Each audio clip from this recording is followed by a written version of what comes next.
En el marco de su propuesta de la demarcación, Karl Popper, que pretende diferenciar la ciencia empírica de lo que no es ciencia, de la metafísica, del mito, declara que el marxismo era una ciencia, pero a la luz de los acontecimientos históricos que, según Popper, falsifican las predicciones del marxismo, propiamente que la revolución socialista se iba a dar en los países con el mayor desarrollo de los medios de producción y de las fuerzas productivas, con el mayor desarrollo técnico, pero que de hecho lo que sucedió fue que la revolución socialista se dio primero en Rusia, que era un país extremadamente atrasado en comparación a Inglaterra, a Francia y los demás países de Europa, y según el célebre filósofo, esa circunstancia histórica nulifica la totalidad del sistema marxista en cuanto a su pretensión de ciencia, ya que la especificidad de la ciencia empírica, según la propuesta de la demarcación de Popper, implica que una teoría científica debe ser susceptible de falsificarse, y cuando una sola de sus aseveraciones, cuando una sola de las proposiciones que se comportan como un subsistema dentro del conjunto de aseveraciones que constituyen la teoría científica se prueba como falsa al contrastarse con los hechos, significa por tanto que toda la teoría debe desecharse. Sin embargo, Popper cae en algo muy común en los académicos, y es en un reduccionismo de lo que es el marxismo. Popper pretende que el marxismo es simplemente una teoría cuya única predicción es que el socialismo se iba a desarrollar en los países más desarrollados. Eso fue una conjetura, pero Marx en ningún momento pretende que sea un planteamiento científico en el Capital. Al contrario, la pretensión de ciencia en el marxismo no se encuentra en las predicciones históricas de en qué país va a surgir la revolución socialista, o de si el capitalismo va a colapsar o no, de qué manera específicamente, como si Marx fuese un profeta,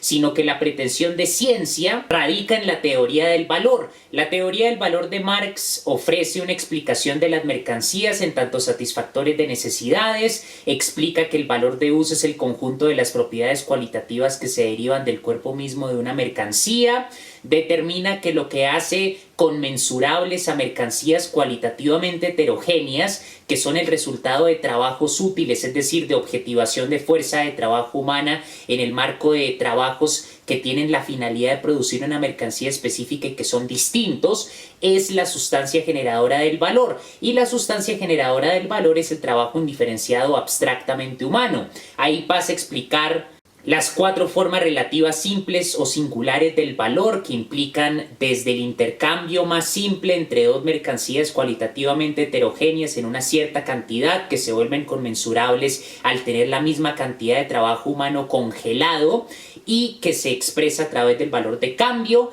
pasando por la forma relativa simple o singular desplegada del valor, por la forma del equivalente general hasta llegar al oro, es decir, al oro o al dinero como el equivalente general. El dinero es el espejo que refleja la forma del valor de las mercancías y permite que ese valor se transforme en precio, permite el intercambio. La teoría del valor de Marx explica las dinámicas de la competencia de los capitales en el mercado, cómo los capitales con mayor composición orgánica extraen plusvalía de los capitales tecnológicamente menos desarrollados. La teoría del valor de Marx explica que el capitalismo tiende a las crisis de superproducción, crisis de desfase entre precios y salario, crisis de inflación, y esa es la verdadera predicción del materialismo histórico, la periodicidad de las crisis del capitalismo, más no lo que pretende Popper. De tal manera que la verdadera pretensión de ciencia en el marxismo se encuentra en la teoría del valor. Marx explica cómo es posible que mercancías cualitativamente heterogéneas fruto de trabajos útiles distintos se puedan intercambiar, se vuelvan conmensurables, explica cómo surge el dinero, desmitifica, desfetichiza el dinero que en la economía burguesa se convierte en algo mistificado, en un fetichismo de la mercancía, revela las relaciones sociales de producción que permiten que las mercancías se haga abstracción de su especificidad cualitativa y se reduzcan a una cierta cantidad de trabajo humano medido por el tiempo social necesario de producción que da la magnitud del valor de las mercancías. Establece la relación entre el tiempo social necesario de producción y el desarrollo de las fuerzas productivas y la sustancia generadora del valor, es decir, a mayor fuerza productiva del trabajo, menor tiempo social necesario de producción y por lo tanto menor sustancia generadora del valor. Asimismo, la teoría del valor de Marx explica el ciclo del capital, el proceso de producción del capital, el intercambio de mercancías, explica la producción de la plusvalía absoluta y relativa, que es la causa de la explotación del proletariado, explica la progresiva subsunción del trabajo asalariado en el capital, la atomización, la enajenación, y por lo tanto ahí radica la pretensión de ciencia del marxismo.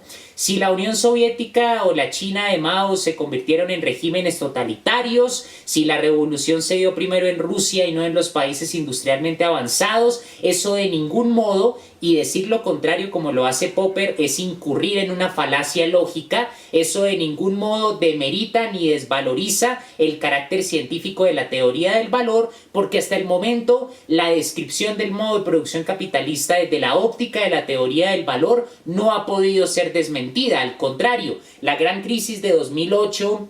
la crisis del sudeste asiático en los 90, la crisis de los 70, al contrario, lo que verifican es la capacidad explicativa y las predicciones en cuanto a la periodicidad y a la tendencia del capitalismo a llegar a las crisis que se deriva de la teoría del valor, la plusvalía, la relación entre valor y salario, la relación entre valor y precio, el control sobre los medios de producción y las consecuencias que tiene eso en el plano de la lucha de clases entre quién expropia la mayor parte del valor producido en una jornada laboral y quién se queda solo con una pequeña parte que es el salario. Todo eso lo explica la teoría del valor y ahí está su pretensión de ciencia. Por lo tanto, el marxismo es una ciencia cuando se mira en el caso de su descripción del capitalismo desde la teoría del valor, y en cuanto a su descripción de la historia, el marxismo es una ciencia porque explica la transición de un modo de producción a otro, de una época a otra, en función de cómo las relaciones sociales de producción en una forma social o en un modo de producción particular se vuelven incompatibles con el ingente desarrollo de las fuerzas productivas. En ese sentido sigue siendo una herramienta completamente vigente para explicar el proceso de la historia.